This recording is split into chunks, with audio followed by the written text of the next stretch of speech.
Hi, I'm Crystal with Moonkin Stitchery, and today's video I'll be showing you how to make my twirl quilt pattern.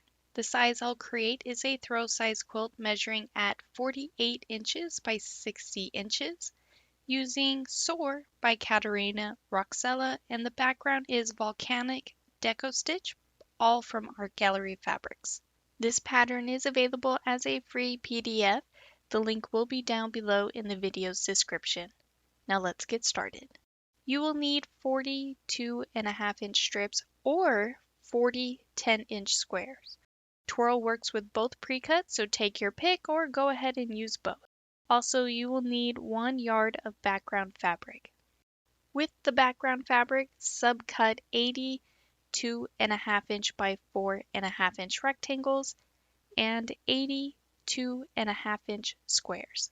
Then with each 2.5-inch strip or 10-inch square, subcut 2 2.5-inch by 6.5-inch rectangles, 4 2.5-inch by 4.5-inch rectangles, and 2 2.5-inch squares. If you're working with the 2.5-inch strips, cutting is pretty plain and simple. If you are working with the 10-inch squares, you'll need to cut it in a specific way, like so. There is a diagram available within that free PDF as well. Under each pre-cut that I've subcut, you'll see the different wastes they yield. The 2.5-inch strips is better for leftover scraps, and I would personally throw away the scraps from the 10-inch square. And this, of course, is just your reference, so you can determine which pre-cut you may prefer. Now we'll create our units, and you'll take one background 2.5-inch by 4.5-inch rectangle and one print 2.5-inch square. On the wrong side of the 2.5-inch square, draw a 45-degree line from corner to corner with a fabric marking tool. Place the square on top of the rectangle, right sides together, and pay close attention to the line direction. You'll then sew on the line and then trim a 1/4 inch away, and the unit will remain a 2.5-inch by 4.5-inch rectangle. Repeat this step to 80 background 2.5-inch by 4.5-inch rectangles. Next, we'll take one print 2.5-inch by 4.5-inch rectangle and one background 2.5-inch square. On the wrong side of the 2.5-inch square, draw a 45-degree line from corner to corner with a fabric marking tool. Place the square on top of the rectangle, right sides together. Once again, pay close attention to the line direction and sew on the line and trim a 1/4 inch away. The unit will once again remain a 2.5-inch by 4.5-inch rectangle.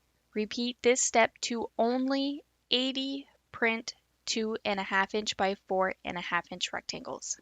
Once all of those units are created, it is time to piece a mini block.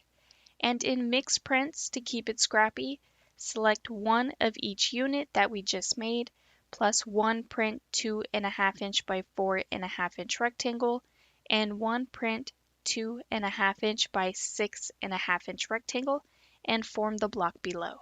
So all of those 2.5-inch by 4.5-inch rectangles together, and then lastly the 2.5-inch by 6.5-inch rectangle on top, leaving you with a 6.5-inch square. Repeat this step until you have a total of 80 mini blocks.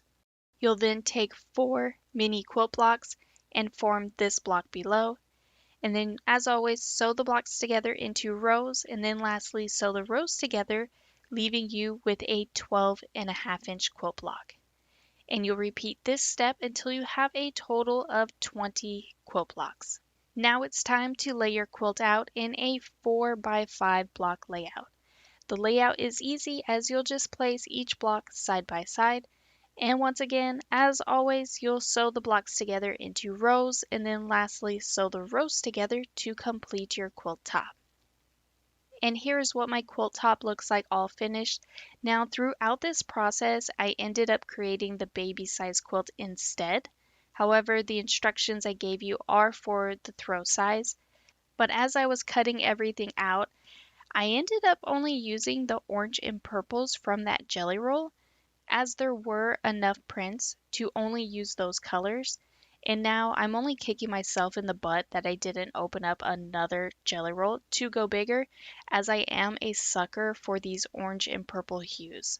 But moving forward, the background I am using is also from the same collection, and for the thread choice I selected Glide Threads in the color Dusty Plum. And here is what my quilt looks like all quilted out.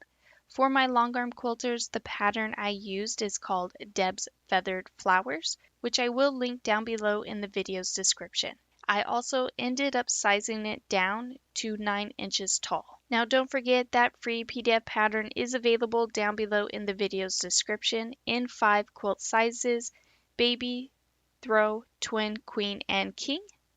I do hope you've enjoyed today's tutorial. If you could please take a moment to hit that like and subscribe button, hit the notification bell so you can be notified for your next amazing quilt project.